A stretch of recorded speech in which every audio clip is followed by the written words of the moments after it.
Well, as the saying goes, nobody is perfect. But what about no game is perfect?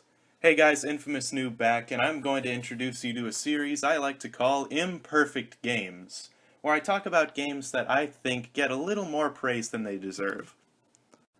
The first game I'm going to talk about is Mario Kart 8, because I just recently got it, and I have a lot of thoughts to share about it. Now keep in mind, I haven't really played Mario Kart Wii or Mario Kart 7, so I don't know how it really stacks up compared to those games, but keeping that in mind, let's do this. Anti-gravity and track design. Now if you've been keeping track, no pun intended, of Mario Kart 8 in the least, you'll know the biggest addition to the game this time around is anti-gravity, where you don't only drive on the ground, you drive on the walls, you drive on the ceiling, and you drive in curlicues and all that crap. It's a good idea in theory, but if you really think about it, the only way that you could truly feel the anti-gravity is if the camera switched and your carter appeared upside down on the screen. And that would obviously make the controls confusing, so Nintendo went the smart route and made it so that the camera stays the same the entire time. So the anti-gravity isn't really felt besides a small switch in the camera as you go around a turn. However, the camera does switch when you're on the wall, so it appears as if you're perpendicular to the ground, but that suffers from the problem I just mentioned, is that it's kind of confusing to control. Do you put up or down on the control stick? Do you still go left and right? It all gets jumbled in your head, and when you're moving at such a high speed, it's hard to sort it out, and you end up messing up. The developers tried to add an extra layer of strategy, where there's one path on the ground at times, while there's another path on a perpendicular wall, but then that presents the problem of if there's one path that's obviously faster, then everybody on that route gets an unfair advantage. So to accommodate for that, the routes are equally fast, and then there's really no point in having two tracks in the first place. The inherent flaws of the concept of anti-gravity also extend to the track design a lot, which is really unfortunate. Now, what happens is, because of that somewhat disorienting camera rotation that happens when you go on, say, the ceiling when the track twists, to accommodate for that, Nintendo made it so that most of the tracks are just really wide and really slopey and curvy and all that. And all the tracks really end up feeling the same because they have to work in anti-gravity, because if they had just done a traditional kind of Mario Kart thing, where the tracks are somewhat narrow and the karts are battling each other and all that stuff, then it would have been really hard to keep track of yourself as the camera rotates. So as a consequence, every track ends up feeling like Wario Coliseum from Double Dash. That and the blue twisty screw-shaped things are basically just boost pads, so that's nothing to get excited about. I also felt that a lot of the track design was very samey also, because the terrain doesn't really change that much. What I mean is, like, take Donkey Kong Mountain from Double Dash, for example. At the beginning, you're driving on sort of a grassy plain kind of thing. You get shot out of a barrel, then you're driving on the side of a mountain, then you're driving on the grassy plain again, then you're on a twisty wooden bridge, and all of that terrain feels slightly different as you drive, so then you have to change your strategies for when you get on different kinds of terrain. Most karts in Mario Kart 8 just kind of feel like they have the same terrain the entire time. You're either driving on rocks or you're driving on steel, and it ends up feeling very samey, and it just isn't really as fun. Track selection. This is more of a minor point, but it deserves to be said. Why in the world are there 3DS tracks in the Retro Cups in Mario Kart 8? It just doesn't really make sense. Mario Kart 7 just came out a couple of years ago, so chances are fans of the franchise already have it. And it also kind of presents a wasted opportunity because they feel very similar from what I've heard. So it just kind of teases a wasted opportunity to have interconnectivity between the 3DS and the Wii U versions of Mario Kart.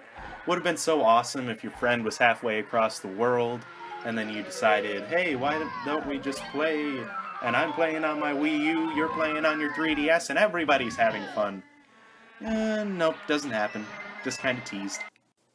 Coins and balance. This one is a doozy. It really gets on my nerves. Now, I heard it was added in Mario Kart 7, so I haven't played that, as I've said earlier. but it might also extend to that game.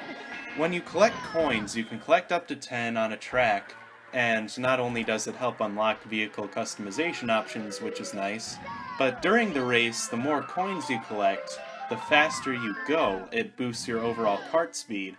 So that seems like a good idea in theory again. You know, you get rewarded for making good turns and all that stuff.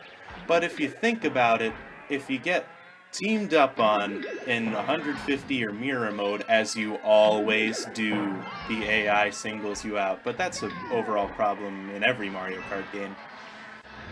Think about it. You have 10 coins, you're going, and 3 people hit you with shells in a row. You lose 3 coins every time. Now you only have 1 coin left, and you've fallen 10 places behind, and your kart isn't going as fast anymore because you lost those coins. So it's going to take you even longer to catch up, and you have even less of a chance of winning the race, even though you may have been doing perfectly before that, and it's really freaking irritating. Keep in mind, Mario Kart 8 spoilers ahead for those of you who actually care about Mario Kart 8 spoilers.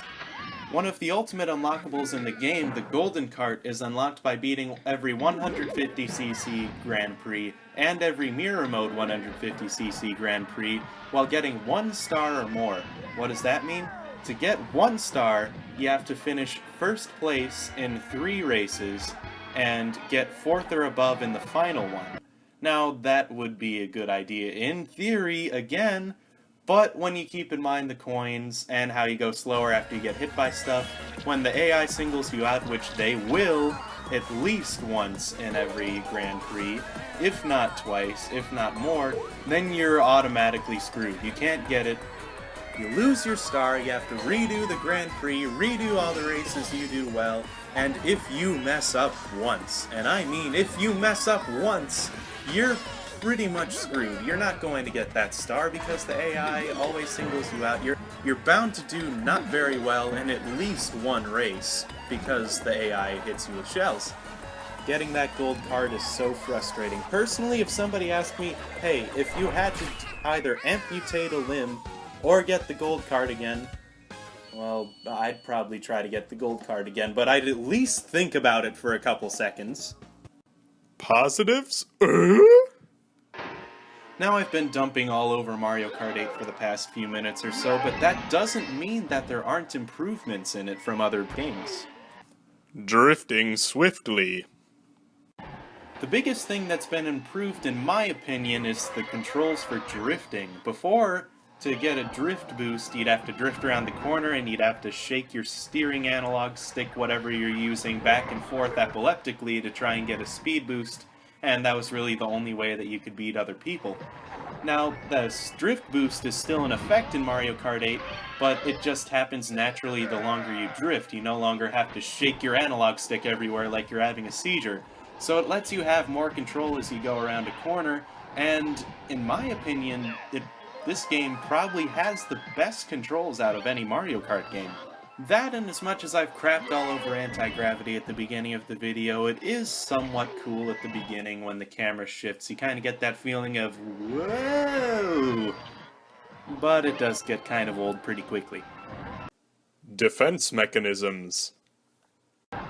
Another thing that I loved about Mario Kart 8 is that little red box thing that you get, because it's an automatic defense of anything that comes at you, whether it be a green shell or a red shell or even the blue shell.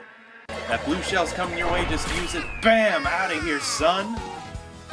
Although it doesn't appear that often for the first place person, so you'll still get hit by blue shells and you'll still be frustrated, but hey, at least it happens less often. I also felt that there was an extra layer of strategy to the defenses in Mario Kart 8. Say, like a red shell's coming after you and there's an obstacle in your way, you can quick drift in front of that obstacle and the red shell has a chance of hitting it and then you can keep going on scot-free. I really like that. I thought that was a really great way to make the race more fair. Freebie!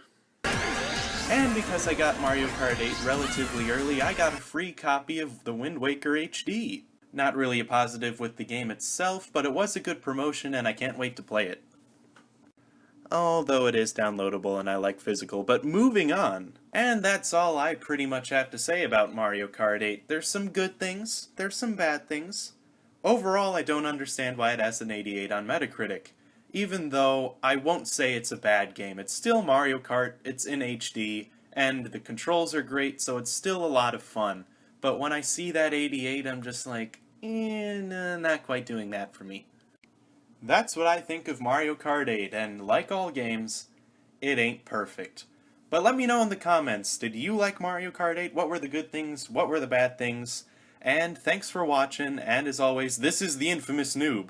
And this is the end of the video. Have a good one.